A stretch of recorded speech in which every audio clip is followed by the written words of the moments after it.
The Purple Heart, just the name evokes a sense of solemn respect. It's a medal that represents not victory in battle, but the sacrifice made by those who fought for their country.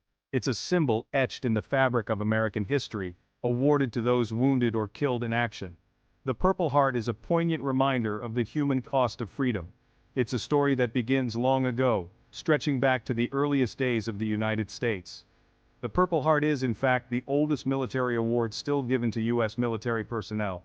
While its appearance has changed over the centuries, its core meaning, recognizing the bravery of ordinary men and women in extraordinary circumstances, has remained constant.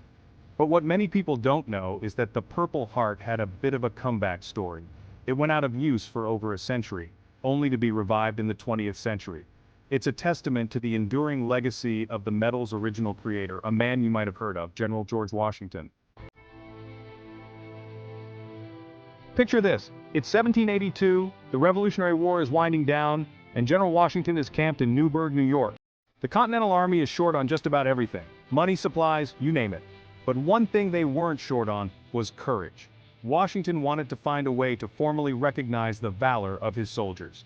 So, on August 7, 1782, he established the Badge of Military Merit. It was a simple award, a heart made of purple cloth, meant to be worn on the left breast of a soldier's uniform.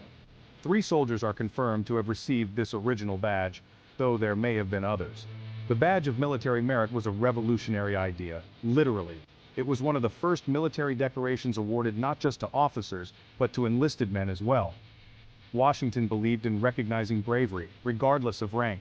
But after the Revolutionary War, the Badge of Military Merit faded into obscurity. It would be over 150 years before the idea of a military award for those wounded in service would be revived. Fast forward to 1932. The United States was in the midst of the Great Depression, and the country was looking for ways to commemorate the 200th anniversary of George Washington's birth. General Douglas MacArthur, then Army Chief of Staff, saw an opportunity. MacArthur, a bit of a history buff himself, remembered Washington's Badge of Military Merit. He thought it would be a fitting tribute to revive the award, updating it for the modern era. Thus, on February 22, 1932, the Purple Heart as we know it was born. The new Purple Heart medal, designed by Elizabeth Will, was striking. It retained the heart shape from the original badge, but now it featured a profile of George Washington. Above the heart, an eagle clutches the arrows of war, a symbol of the nation's strength. The Purple Heart was back, and it was here to stay. World War II changed everything. The United States was thrust into a global conflict, and millions of Americans were sent overseas to fight. The Purple Heart, originally intended for those serving in the Army, was extended to include the Navy, Marine Corps, and Coast Guard. But there was a problem. The criteria for awarding the Purple Heart were somewhat vague. It was initially intended for meritorious service, but now it was being given for wounds received in combat. President Franklin D. Roosevelt decided to clarify things. On December 6, 1942, Roosevelt signed Executive Order 6907. This order officially made the Purple Heart an award given to those wounded or killed in action against the enemy. It streamlined the process, ensuring that any service member who met the criteria would automatically receive the Purple Heart.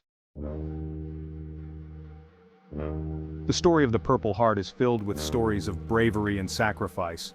One such story belongs to Army nurse Beatrice Mary McDonald. Born in 1914, McDonald joined the Army Nurse Corps in 1940, just as the shadow of war was spreading across the globe. In 1941, McDonald was stationed at a military hospital in the Philippines when the Japanese attacked Pearl Harbor. The hospital, overwhelmed with casualties, came under enemy fire. Despite the danger, McDonald continued to treat the wounded, her courage never wavering. McDonald was captured by the Japanese and endured years of brutal captivity in a prisoner of war camp. Despite the hardships she faced, she never lost her spirit. After the war, McDonald's incredible bravery was recognized. She became the first woman to receive the Purple Heart, a testament to her unwavering dedication and courage. The Purple Heart, it's more than just a medal. It's a symbol of the sacrifices made by millions of Americans who have fought for their country. It represents the wounds, both visible and invisible, that they carry with them. When you see someone wearing a Purple Heart, it's a reminder that freedom isn't free.